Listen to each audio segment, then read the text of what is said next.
Hello friends, আমি শুভম। এখন এই ভিডিওতে দুটো নতুন বাংলা গান নিয়ে কথা বলবো। একটা হচ্ছে লৌহ গৌরাঙ্গের নাম রে, এই সিনেমার নতুন গান জগন্নাথ স্বামী নয়ন পথগামী। এই গানটা রিলিজ করে গেছে, সেটা নিয়ে কথা বলবো এই ভিডিওতে। এবং মিতিন মাসির নতুন গান মায়ার খেলারে, সেই গানটাও বেরিয়ে গেছে, সেটা নিয়ে কথা বলবো এই ভিডিওতে। তাহলে চলুন ভিডিও স্টার্ট করি। প্রথমে যদি আমি লৌহ গৌরাঙ্গের নাম রে এই সিনেমার নতুন গান জগন্নাথ স্বামী নয়ন পথগামী এই গানটার কথায় আসি। এই গানটা না অসম্ভব সুন্দর একটা গান হয়েছে, এবং মেকার্সরা একটা জিনিস অ্যাসিওর করছে এই সিনেমা রিলিজের আগেই, যে সিনেমা কেমন হচ্ছে সেটা তো আপনারা সিনেমা হলে গিয়ে বুঝতে পারবেন, কিন্তু এই সিনেমার গান দর্শকের মন জয় করবে সেটা তারা আগে থেকে অ্যাসিওর করছে।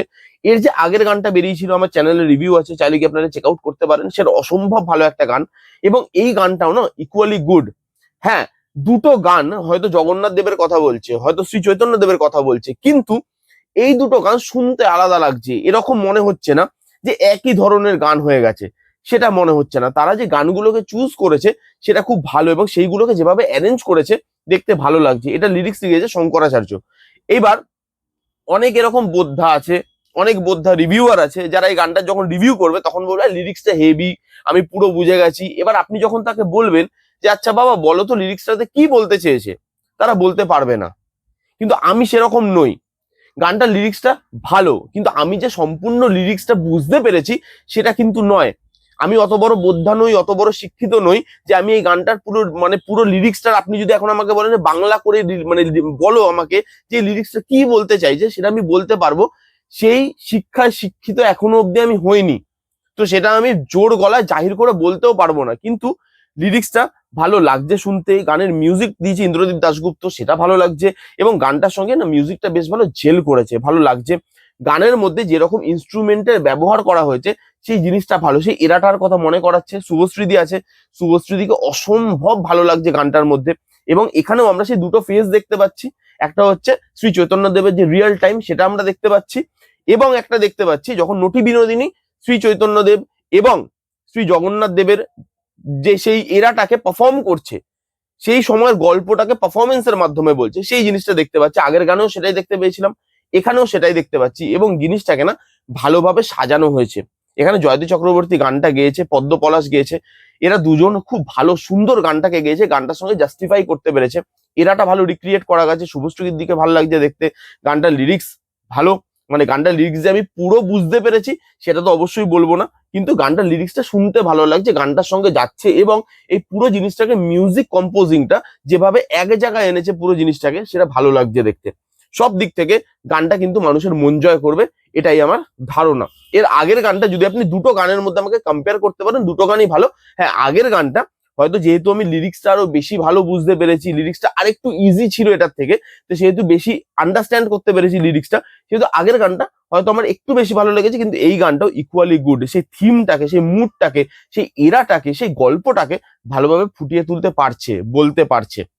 এরপরে আসবো মিতিন মাসির যে নতুন গান মায়ার খেলারে, সেই গানটা কেমন হলো। দেখুন এই গানটাও বেশ ভালো হয়েছে, জিৎ গাঙ্গুলি মিউজিক দিয়েছে।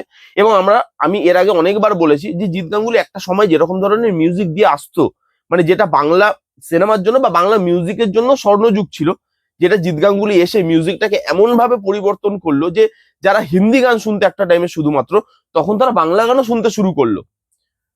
সেই গানগুলো জিৎ গাঙ্গুলি মানুষকে ভালোবাসাতে পেরেছিল, কিন্তু এবার তিনি না যুগের সাথে বদলাতে চাইছেন। এবার তিনি তার একটা 2.0 ভার্সন দিতে চাইছেন মানুষকে, যে এক ধরনের গান তোমরা শুনেছো, এবার একটু অন্য ধরনের গান, অন্য ধরনের মিউজিক তোমরা শুনতে পাবে। এবং এইখানে জিৎ গাঙ্গুলির মিউজিকটা ভালো, সচরাচর যেরকম জিৎ গাঙ্গুলি মিউজিক দেয় সেরকম এই মিউজিকটা নয়। তার সঙ্গে এই গানটায় যেভাবে লিরিক্স লেখা হয়েছে, লিরিক্সটা ভালো লাগে শুনতে। রূপম ইসলাম গেয়েছে, তার সঙ্গে এখানে আমাদের গেয়েছে, শিল্পা রাও গেয়েছে। রূপম ইসলাম এবং শিল্পা রাও, তাদের দুজনের গলাটা ভালো লাগছে, পাওয়ার জেনারেট করতে পারছে, যে পাওয়ারটা দরকার। রূপম ইসলাম পাওয়ারটা জেনারেট করছে, শিল্পা রাও এখানে সোলটাকে জেনারেট করছে। এই দুটো সিঙ্গার যেভাবে ব্যালেন্সটাকে মেনটেন করেছে সেটা ভালো। এই গানে যদি খামতি আমি বলি, ভিজুয়ালি না গানটা খুব একটা অ্যাপেলিং নয়। মানে এই গানে দেখবেন দু রকমের জায়গা দেখানো হচ্ছে। একটা মিতিন মাসিকে দেখানো হচ্ছে, মানে কোয়েল মল্লিক যখন অ্যাকশন করছে বা চেস করছে, বাইকের সিন করছে, সেগুলো দেখানো হচ্ছে। এবং এই গানটা একটা পার্টিতে হচ্ছে, সে পার্টিটা তাকে দেখানো হচ্ছে। যখন পার্টিতে গানটা হচ্ছে, সেখানে রূপম ইসলামের গলাটা যখন আসছে, গলাটা যতটা পাওয়ারফুল, গানটা যতটা পাওয়ারফুল, ভিজুয়ালাইজিং ততটা পাওয়ারফুল নয়। সেই পার্টির মধ্যে যখন গানটা হচ্ছে সেখানে আমরা না সেই পাওয়ারটা ভিজুয়ালাইজ করতে পারছি না, সেই জিনিসটা একটা অসুবিধা। কিন্তু আবার অন্যদিকে যখন মিতিন মাসিকে দেখাচ্ছে সেখানে পাওয়ারটা উঠে আসছে, সেই সিনগুলো দেখতে ভালো লাগছে।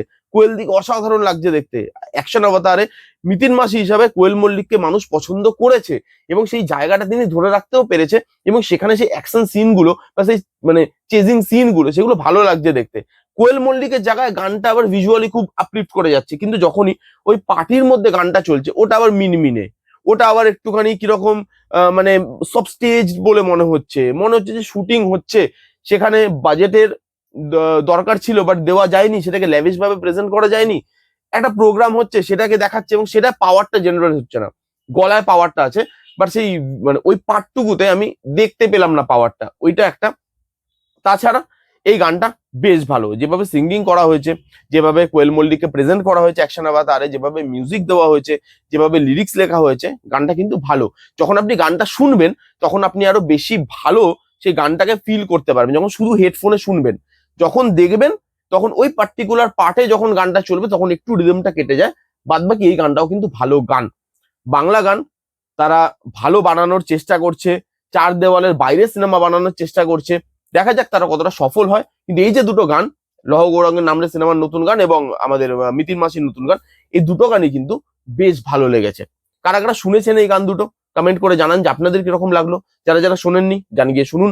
কেমন লাগলো রিভিউটা জানাতে ভুলবেন না। ভালো লাগলে please give it a Thums up, like করবেন, কমেন্ট করবেন, শেয়ার করবেন, চ্যানেলটাকে মাস্ট সাবস্ক্রাইব করবেন। দেখা হচ্ছে নেক্সট কোনো ভিডিওতে, ততক্ষণ bye bye, take care and be safe.